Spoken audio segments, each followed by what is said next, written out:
தடம் மாறுகின்றதா தமிழ் தேசியம் எனும் துணிப்பொருளில் கலந்துரையாடல் ஒன்று நேற்று மன்னார் தாழ்வுபாடு பகுதியில் எதிர்க்கட்சித் தலைவர் இரா சம்பந்தன் தலைமையில் நடைபெற்றது.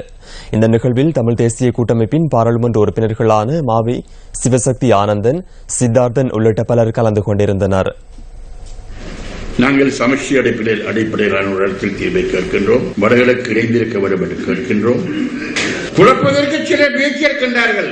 இன்றைக்கு திருவோணமலையில், முல்லைத்தீவில் பல இடங்களில் நடைபெறுகின்ற பல சம்பவங்களை ராணுவம் செய்வதாக, அரசாங்கம் செய்வதாக நாங்கள் அவசரப்பட்டு முடிவுக்கு வரக்கூடாது. அதை வேற பலர் செய்கின்றார்கள். அரசாங்கம் மாறியது, ஆனால் ராணுவம் மாறவில்லை. ராணுவத்தில் உள்ள பலர் இன்றைக்கும் அரசாங்கத்துக்கு விசுவாசமான பழைய அரசாங்கத்துக்கும் பழைய அரசாங்கத்தின் தலைவர்களுக்கும் விசுவாசமாக உள்ளவர்களாக இருக்கின்றார்கள்.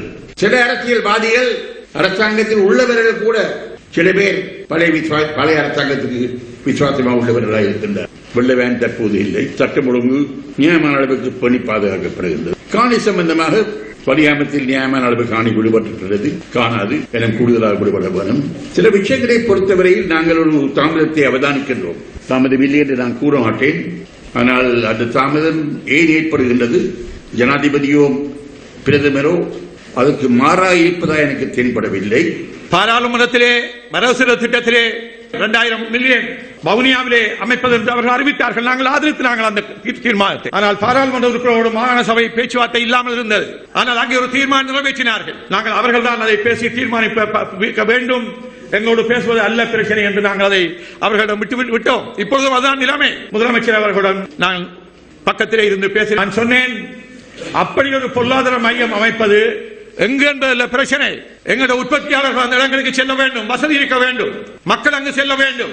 அதை விட வர்த்தகர்கள் போட்டி போட்டு அந்த உற்பத்திகளை நல்ல விலை கொடுத்து வாங்குவதற்கான போட்டி ஏற்படுகின்ற இடமாக இருக்க வேண்டும். அவருக்கு சொன்னேன், நான் போவதற்கு முன்னரே பத்திரிகையிலே தலைப்பு செய்தி நான் எல்லா விதமான அங்கீகாரத்தையும் பெற்றுவிட்டேன்.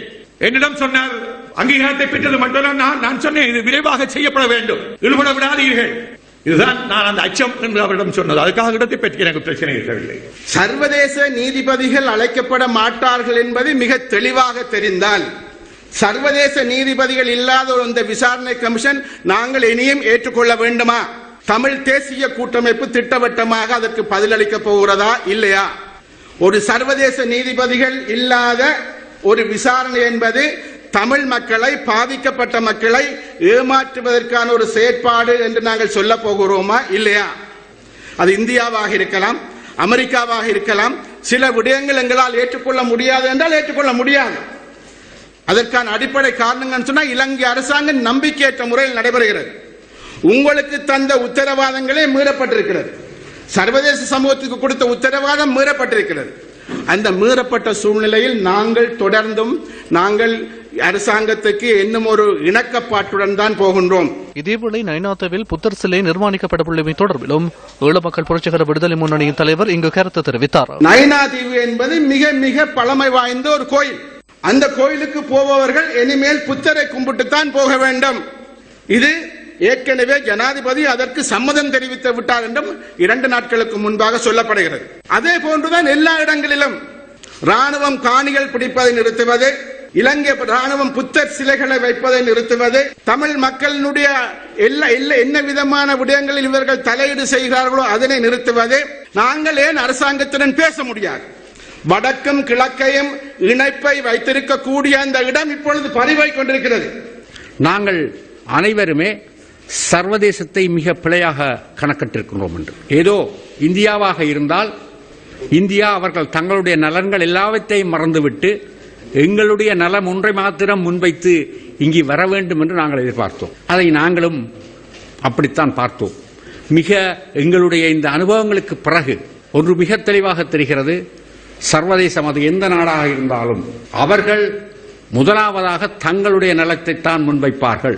அந்த நலத்துக்குள்ளே நாங்கள் எப்படி ஃபிட் பண்ணுகிறோம், அதற்குள்ளே நாங்கள் உள்வாங்க முடியுமா என்று பார்ப்பார்கள், அல்லது எங்களை விட்டு சென்று விடுவார்கள். நாங்கள் அனைவரும் ஒற்றுமையாக தொடர்ந்து, தவறுகள் இருக்கலாம், அந்த தவறுகள் திருத்தப்பட வேண்டும். நிச்சயமாக தவறுகள் இருக்கின்றது, தவறுகள் திருத்தப்பட வேண்டும்.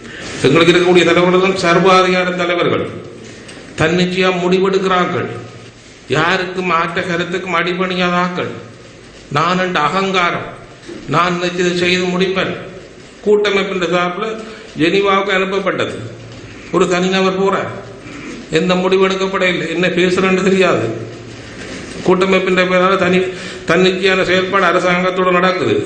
இதுகள் ஒன்றும் மறைக்கிறாங்க. 15 வருஷமா நாங்கள் உள்ளுக்கான் கண்டுபிடிக்கிறோம். அதே மாதிரி இந்த கூட்டமைப்பால மட்டும் நாங்கள் தனியே ஒரு தீர்வை காணலாம். மக்கள் எங்களுக்கு வாக்களிச்சுட்டான்றதுக்காக நாங்கள் சொல்ற எல்லாத்தையும் மக்கள் கேட்க வேண்டும் தான் நாங்கள் சில பேர் நினைக்கிறோம். அப்படி